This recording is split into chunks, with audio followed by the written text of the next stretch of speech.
Hi, my name is Jam, and welcome to another Bishoujo action figure review. Today I'll be looking at the Thunderbolt Squad Whisky Sour 1/9 scale figure by AniMester. She was released in May 2023 for around 15,000 Japanese yen, which was about $110 at the time. Somewhat surprisingly, there is a backstory to this character.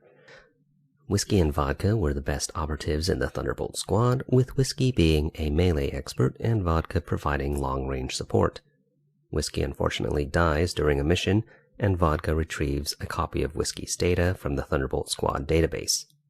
Vodka uses the data to create a Whisky android, which is dubbed Whisky Sour. It's not much, but it helps explain some of the design choices for this figure. One of the more interesting things about this figure is the use of seamless body parts combined with traditional articulation. Is it a successful combination? Let's find out. Before we get into the review, I wanted to ask you a quick question.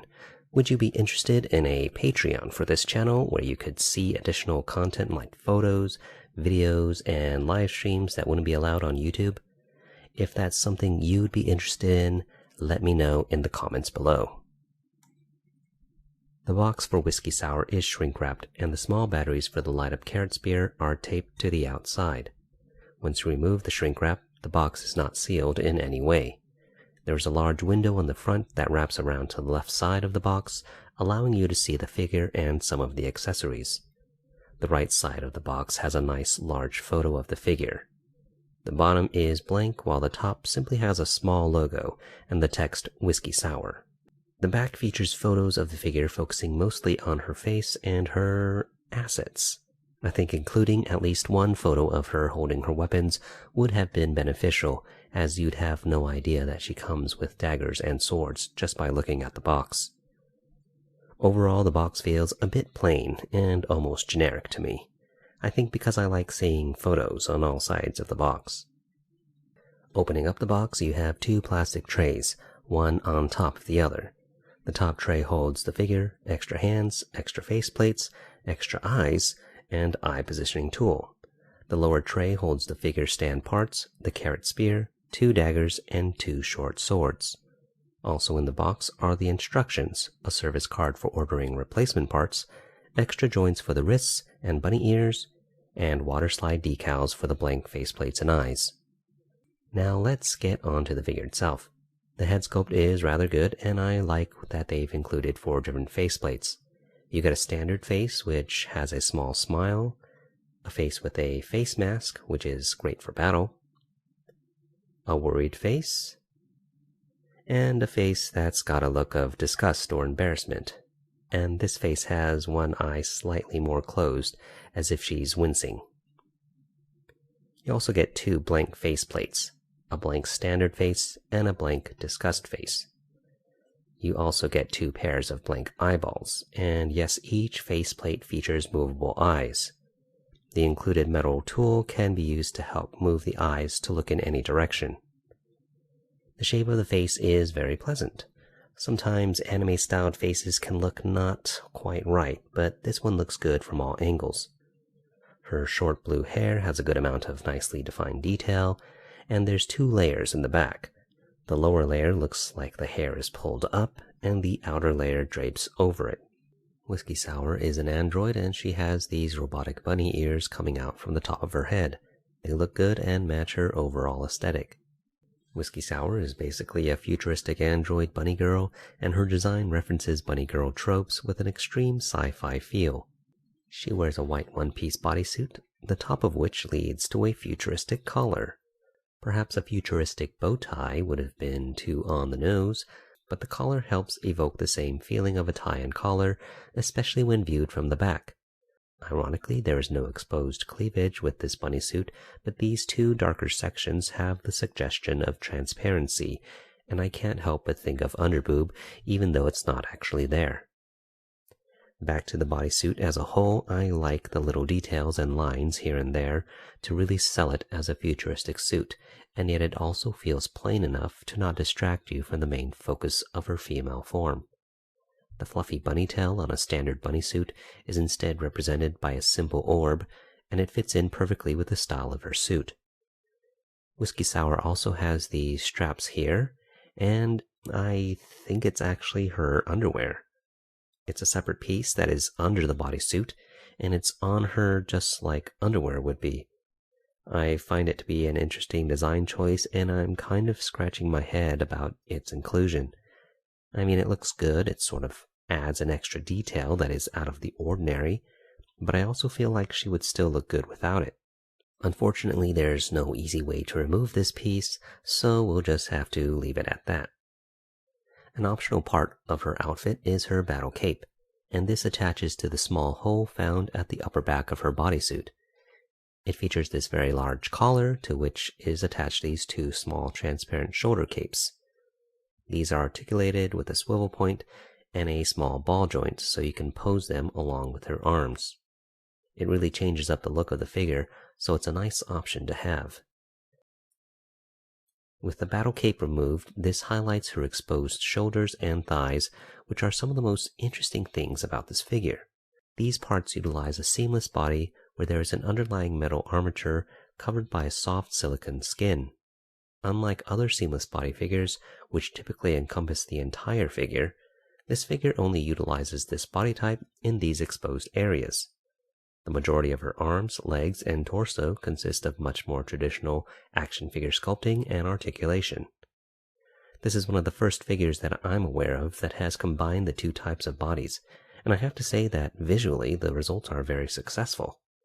It creates a nice juxtaposition between soft and hard materials, and the lack of obvious and exposed joints in these areas is a huge plus. The sculpting in these areas is done well too. Her rear looks absolutely amazing, and I also like the subtle definition of her shoulder blades. It should be noted that the skin does not go much further beyond what you can already see. There's no cast-off feature here, and her skin does not extend to her chest. She does seem to have some sculpted detail at her privates, but it's also really hard to see thanks to the 2 layers of plastic covering her. In the official description for this figure, AniMester claims that they are using an improved material for her skin that won't get oily or tacky, won't degrade, and won't need talcum powder for upkeep. We'll have to see if that's true in time, but so far the skin has remained soft and has not become tacky in the few weeks I've had her. Her arms have a sleek robotic look to them, and they kind of remind me of long gloves, sometimes worn by bunny girls. They are nicely detailed, and I like that they didn't go overboard and make it too complex. There's a good mix of these smooth white parts that are like armor over the dark gray parts, which have this nice segmented look. The legs similarly remind me of stockings because of their darker color, which contrasts nicely with the white bodysuit. It would seem that at least from the knees down, her legs are entirely robotic, and the detail here is truly one of the highlights of the figure. I love the intricacy of her knees, and it very much reminds me of an endoskeleton with all the little details and indentions. This cylinder at the back of the knee does an excellent job at hiding the articulation and making the joints look like an intentional part of the design. The complexity of the knee is nicely contrasted by the sleeker shins, and you really get a sense that her shins are armored. The sleekness of the shins gives way to more complexity at the ankles and feet. This little handle-shaped detail is actually articulated so it can move when the foot pivots. The robotic high-heeled feet have an almost hoof-like appearance, which helps evoke a feeling of power and speed. I should also mention that the legs are partially made of metal.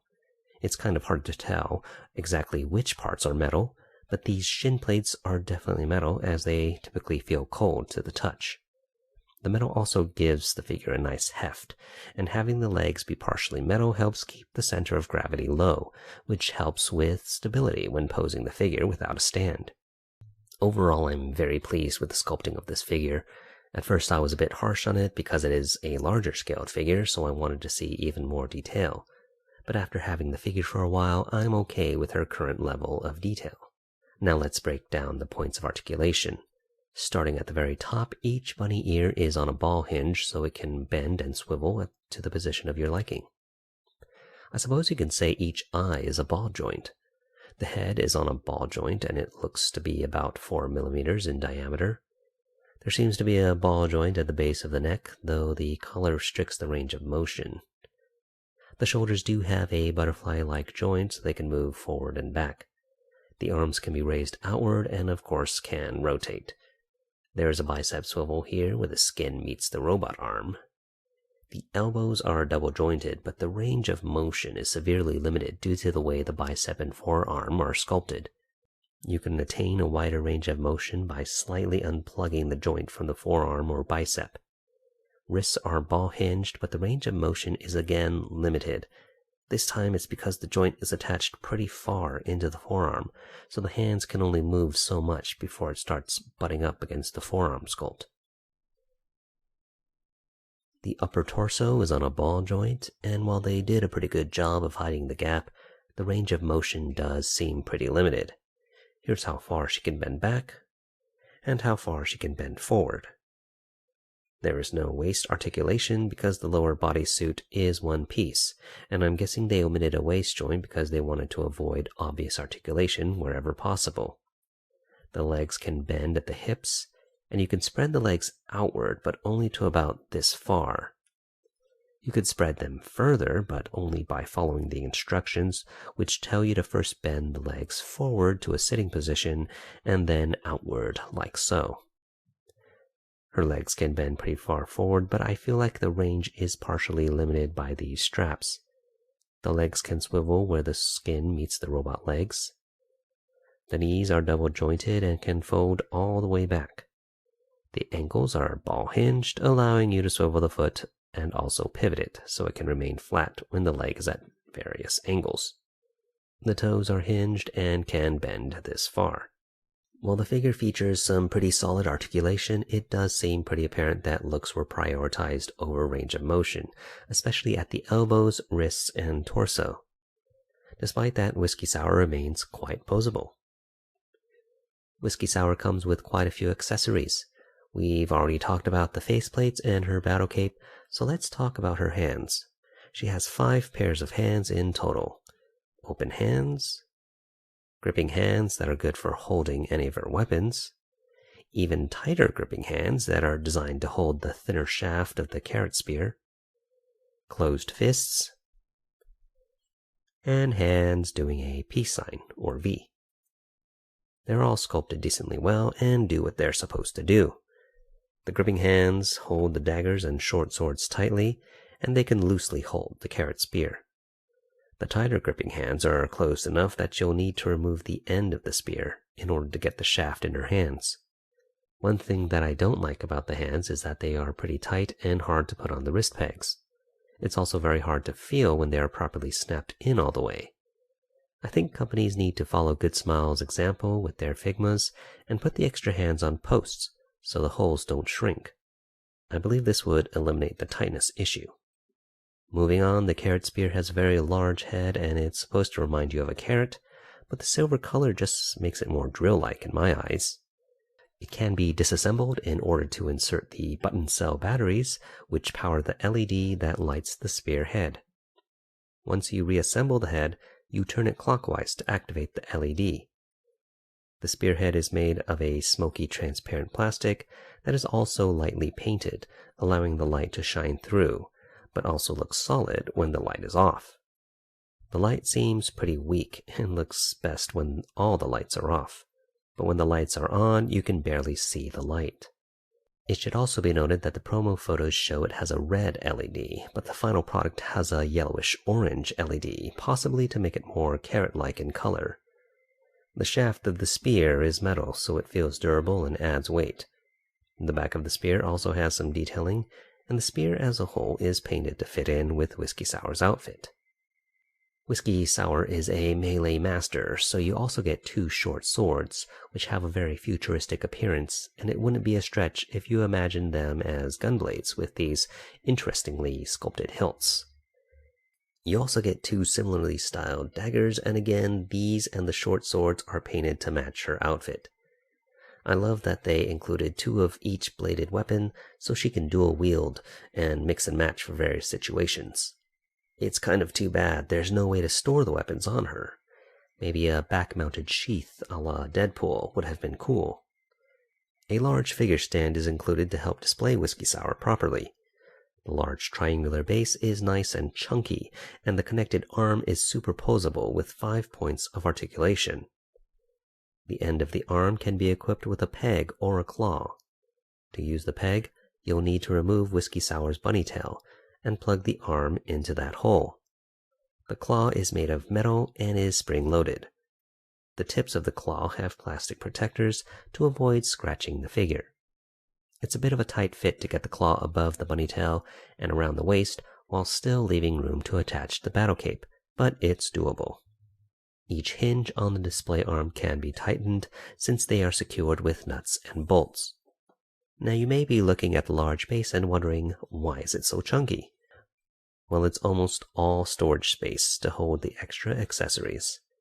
Each point of the triangular base is actually a little drawer, and 2 of the sides open up so you can store items inside.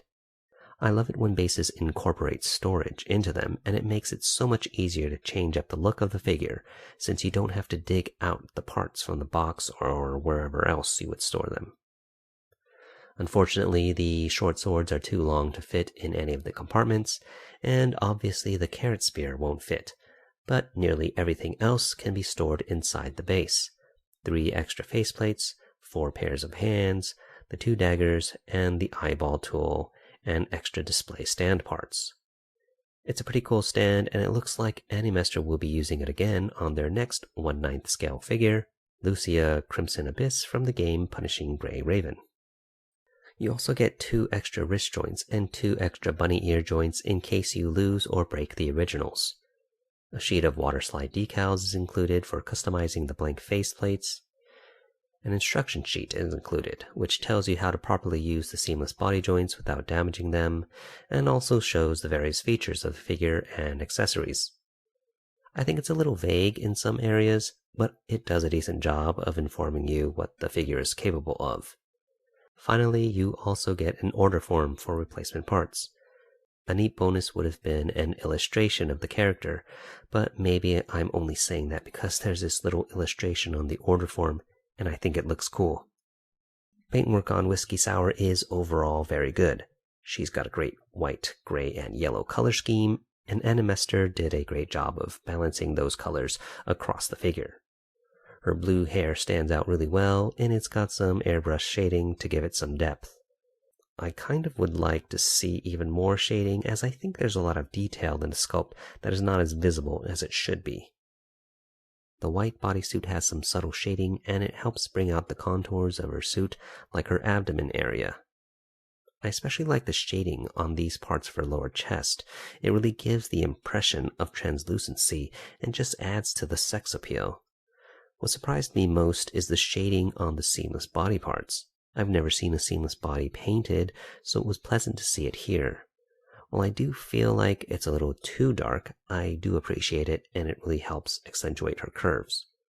The legs are predominantly gray, with certain sections of metallic darker gray to help sell that she's got a metal robot body. I like this area on her inner thighs, which is painted the same as the lower chest, to give that feeling of translucency, and it really helps tie her look together. The yellow accents are also something that ties her outfit together, and you can find bits of yellow pretty much everywhere you look. I especially like how it highlights these segments in her forearm, and all the line work on her legs is just perfect.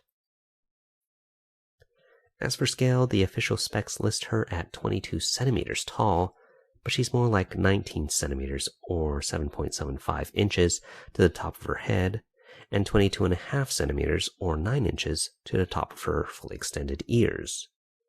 It's 1/9 scale, which is a really unusual scale for an action figure. Most high-end action figures are 1/6 scale or 1/12 scale, so it's really odd that they chose 1/9 scale. Perhaps AniMester wanted this figure to fit in better with their static figures, which are mostly 1/7 scale. And I'm just speculating here, but maybe they also wanted to do a larger scaled action figure to make it easier to engineer while keeping it small enough to keep costs down. Whatever the case, this figure probably won't fit in with any of your action figures, but it will fit in pretty well with static figures. Here's how she looks next to 1/6 scale Mai Shiranui, Storm Collectibles Tyre's Flare, Frame Arms Girl Durga 1, Asuki Lynx Pulse Cerberus, Figma Sophia F. Schuring, and Snail Shell Studio Tapigal Milk Tea. As you can see, even the very tall Storm Collectibles Tyrus Flare is shorter. And here's how she looks next to 1/7 scale Bishoujo Mai. The scale of Whisky Sour was the main reason I intentionally didn't pre-order her. I just didn't want an action figure that wasn't 1/12 or 1/6 scale. But as the release date got closer, I reconsidered because I did like the look of the figure. So in the end, I decided to order her. And what do you know? I do like her. Will she be for everyone? Probably not, but I think she is a good gateway figure.